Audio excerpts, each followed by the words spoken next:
action. Hi, folks. I'm H. Brown here with Tony Dorenzo, my producer, and we're going to do a thing on scams, city scams. I'm going to start in St. Louis, and you notice on the back screen and behind me here, I have shots of Carla Short and some of her crew and her work. She's the head of DPW, and that's the agency that I'm dealing with in the city government now with cleaning the streets and the armory and getting vendors and all of that kind of stuff. But I'm going to start back in St. Louis. My experience goes back a long, long way. I'm 80 years old. When I was 21 years old and I got out of the Navy, the first thing I did was get a city job. Because in St. Louis, I don't know how it is in your town, but in St. Louis, the thing is, if you're poor, you grow up in the projects, the best you can do, the best your country hillbilly folks could think of, was get a city job and take that job and retire on it. And the best city job that you could get was a cop or a fireman for guys and a nurse for a girl. And so we grew up thinking that. And my sisters went to nursing school. We grew up in the St. Louis Clinton Peabody projects, and they were built for the munitions workers during World War II. And when they built them, they built a school with them, and they built a major hospital, City Hospital number 1, and then they built an insane asylum with that, mental hospital with a big yard, fenced-in yard. You could talk to the people. It was across the street from the schoolyard, so we got along well with the inmates. And then next to that, they had a nursing school. So my sisters went to nursing school, and I'm the baby of 8, and I have a sister 10 years older, and so she was babysitting me, and because she was still in nursing school at the time, and my mom was off making bullets or something.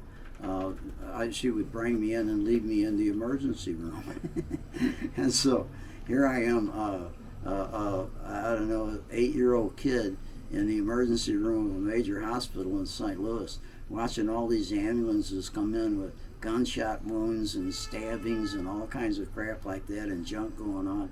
And I absolutely loved it, man. I'd go over and talk to the inmates in the asylum at the fence there, and then go to school across the street. It was quite a way to grow up. So when I got old enough, and I got out of the Navy, I did 3 years active and 3 years reserve, inactive reserve. Didn't have to go to any meetings, but it counted as your time toward retirement. So when I got out of the Navy, I thought, okay, I'm going to climb that public service ladder because I'm a poor guy, and all these people keep telling me all these tests from the time I'm a kid. You're smart. You can do this. You can be better. You can be a scientist. You can be that. I thought, no, I want to go to the city service and work my way up and be a fireman, you know. And I thought about cop, but I knew cops and I knew firemen because back in those days the cops had beats and they actually walked all the time and met all the people. And so I grew up meeting cops on the beat. My brother grew up with a guy who became a cop on our beat, and my brother went in the Navy as a career, and Murphy became a cop, and Murphy got the beat in his home neighborhood and would hang out, and when my brother come home on leave, they'd go drink in the neighborhood bar. So cops used to be closer to the community. Now they're thinking about getting aerial drones. I mean, it's bad enough they got locked up in their cars talking to each other for an 8-hour shift, but now they'll have drones and they don't even have to go. It's a bad idea. So anyway, I got out of the Navy and I got my first job, park and rec, as a coach on the playgrounds down in the projects where I came from. And so first thing I realized when I got back after 3 years away was that I wasn't welcome because I was whitey, and the black Muslims had taken over the playground where I grew up. And so I'm out there. I work with the kids all day, coaching and all that. I'm a damn good coach. I mean, we won everything we could win, but this guy shows up, and he's the traditional black Muslim, all in with the tie and the suit and the whole, really everything perfectly tailored. And we're out with park benches around the recreation center, and pretty much everybody's black except me. And so the guy comes up and he says, "Mr. Brown, you're not welcome here." I said, "Really?" And I said, "Why?" And he said, "Because you're white, and you're whatever, the oppressor or whatever the fuck, And I said, "I'll tell you what." I said, "Right next to you there, this center that is running the recreation, the team, I went to preschool there. And over there behind you, to your left, that hospital, I was born in that hospital. And those projects behind me on the other side of you, I grew up in those projects. And you tell me I can go serve my country, I can come back, and I'm not welcome? I mean, who the fuck do you think you are?" And so he's like, didn't know whether to shit or go blind. And I yelled over to the bench, to the black guys on the bench, the adults and all that. I guess he thought they were going to go with him. And I said, "Gilbert, is everything I said true?" And everybody's nodding. "Yeah, H, man. Yeah, we played together since on ball team since we were 5 years fucking old. They didn't bother me anymore. I work for Park and Rec, but remember, I'm working my way up the ladder, and in my mind, the best you can get is firefighter. So I worked Park and Rec for, I don't know, a year or something, and I got a test into the health department, much better money. So health inspector, I got in the rat control section.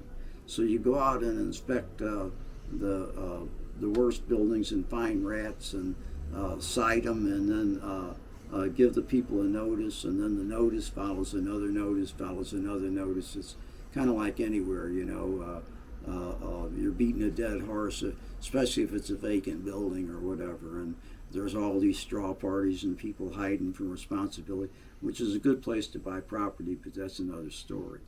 But anyway, so I'm a health inspector, and so my buddy who's training me says, and he wants to be a firefighter too, and he says, the thing is here, that it's like all city jobs. There's scams, but you don't make a wave. Now, Rec and Park didn't have any scams. I mean, it's kind of self-disciplining. You're playing ball with the kids all the time, and you like to play ball, so that's what you do. So you keep busy for your whole shift. Now, the health department was different. You're an inspector, so you go out in the field and you're using your own car, so you're getting miles for it, and you make the inspections. He says after you make the initial inspections, you pile up a bunch of them. I got like 50 of them, because then you got re-inspections on them. And so what on a re-inspection, if you got 10 violations in one block, you can finish your re-inspections just driving down the block and seeing nothing's happening and do checkoffs. You can have your job finished in 1 hour and then go hang out in a bar, play ball, or whatever the fuck. So that was the scam at the health department in rat control.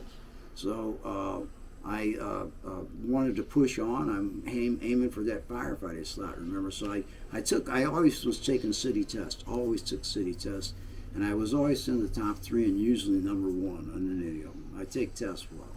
So I don't know how I do now, but just being alive now is a test I'm passing. So I got a job with the lighting division of the city, and they take care of all the street lights in the city. So I was an electrician helper 2 or 3, I don't know, but that meant I was a ditch digger. So you go out and it's a very simple job. You got light to light, and if the lights go out, you got to find out where the break is in the wire, and so you go from each end to where the lights are out, and you dig at the base of the pole, because usually that's the problem at the base of the pole. So if the problem isn't at the base of either pole, then you fill that in, then you go to the middle of the line and cut a hole in the middle of the line, and then test it back to and find out which way, and keep narrowing it down till you find the break. And that can be tedious.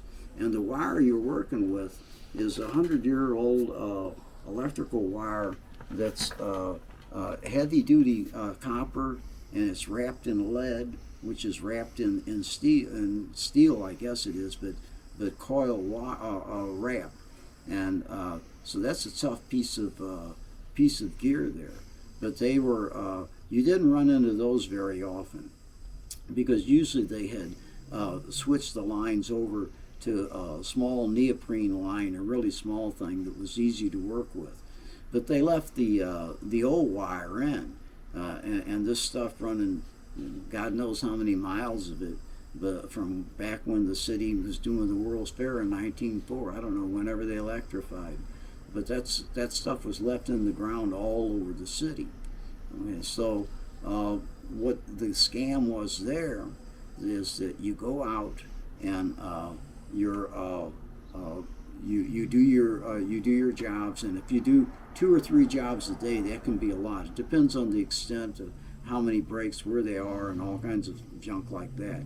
But you usually end up with time on your hands because, like all city jobs, if you do it too good, they'll expect you to do it good all the time, and that's fucked up. You know, you want to have time to fuck off.